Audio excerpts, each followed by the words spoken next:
எல்லோருக்கும் வணக்கம். இன்றைக்கி பச்சை பயிறு கிரேவி எப்படி செய்யலாம் சொல்லிட்டு பார்க்கலாம் வாங்க. பச்சை பயிறு 200 கிராம் பச்சை பயிரை நல்லா ஊற வச்சு எடுத்து வச்சுருக்காங்க. ஒரு 2 விசில் விட்டு எடுத்துக்கலாங்க.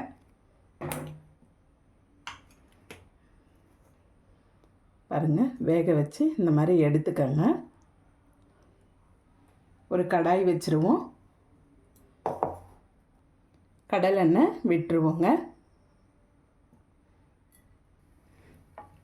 கேஸ் பற்ற வச்சுருவோங்க. எண்ணெய் நல்லா காஞ்சிருச்சுங்க. ஒரு 15 பல் பூண்டு, முழு பூண்டு சேர்த்துருவாங்க. 2 பச்சை மிளகாய் சேர்த்துக்காங்க.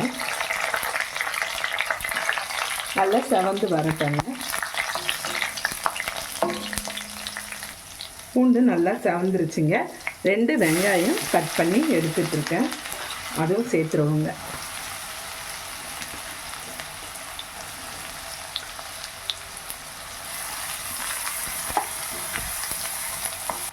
வெங்காயம் நல்லா செவந்துருச்சுங்க. 2 தக்காளி கட் பண்ணி எடுத்துருக்கேன் இந்த கிரேவிக்கு, அதுவும் சேர்த்துருவோங்க. தக்காளி வதங்கும் போதே கொஞ்சம் உப்பு சேர்த்துப்போங்க.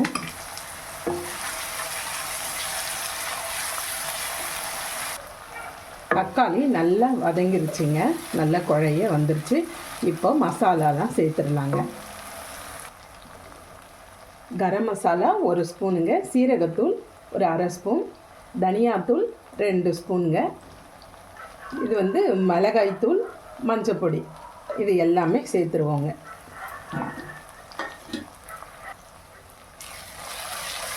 நல்லா கலந்து கொடுங்க.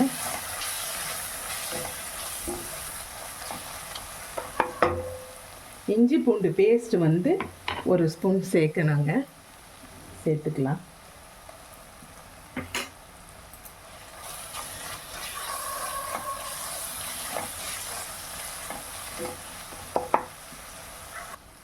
பூண்டு முதலே சேர்த்ததுனால இஞ்சி பூண்டு பேஸ்ட்டு லாஸ்ட்டாக போட்டிருக்காங்க.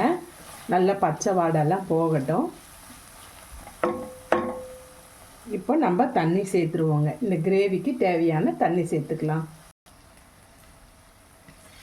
தண்ணி ஊற்றிடுவோம். உப்பு ஃபஸ்ட்டில் போட்டது பத்தலைங்க, இப்போ கொஞ்சம் உப்பு சேர்த்துருக்கேன். குழம்பு நல்லா கொதிக்கும் போது கிரேவி பச்சை பயிறு இப்போ சேர்த்துடலாங்க. இப்போ பச்சை பயிறு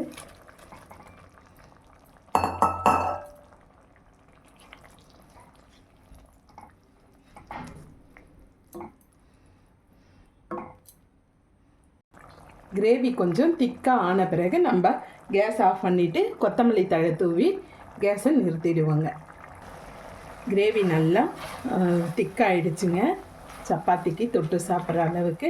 இப்போ கேஸ் ஆஃப் பண்ணிடுவோம். ஒரு துண்டு பட்டரை சேர்த்துருவோங்க. ஒரு துண்டு பட்டர் சேர்த்துருவோம். கொத்தமல்லி கொஞ்சம் போட்டுருவோம். Gas off பண்ணிடுவோங்க.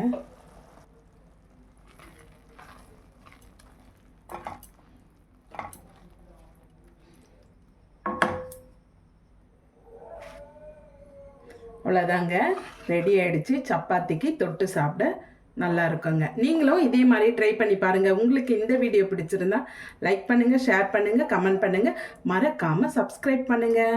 தேங்க்யூ.